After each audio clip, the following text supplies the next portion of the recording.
अस्सलाम वालेकुम जी। आज आप लोगों के लिए बना रहे हैं एक गर्मियों के लिए ड्रिंक है।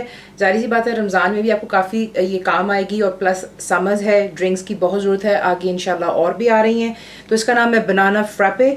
चीज़ें आपको चाहिए, सिंपली आपको चाहिए बनानास, केले आपके सामने है, चीनी यानी कि शुगर घर की सादी, कोकोनट पाउडर आपको इसके लिए चाहिए होगा, मिल्क पाउडर इसका होता है, आपको आसानी से पैकेट्स में मिल जाता है। अगर आपको ये नहीं मिलता तो फिर आप बेशक कोकोनट का मिल्क भी इस्तेमाल कर सकते हैं। बीच में जाएगा बनाना के एसेंस, थोड़े से इस्तेमाल करेंगे, दूध जा रहा है यानी कि मिल्क, और बीच में जाएगी बर्फ़। आपको दिखाते हैं इसको बनाना। आपको चाहिए एक जग ब्लेंडर का, उसमें मैंने बनानास डाल दिए हुए हैं और ये चला गया बीच में दूध, चीनी, कोकोनट का पाउडर, मिल्क का,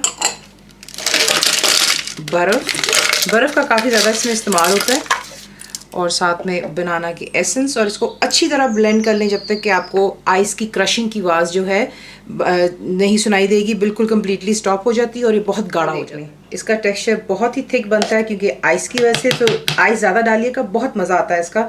और अब इसे आप जो है डिश आउट। बनाना फ्रैपे, इसको मैंने जो है गार्निश किया है विद स्प्रे क्रीम, आपको आसानी से मिल जाती है। पर एक एक चेरी डाल लीजिएगा, ये बनाना की स्लाइस, जिससे आपका दिल चाहे। फुल रेसिपी के लिए आप जाएंगे मेरी वेबसाइट विच इज़ cookWithFaiza.net पर। ज़रूर बनाइए। आपको कैसा लगा दुआ में याद रखें, and thank you for watching the video.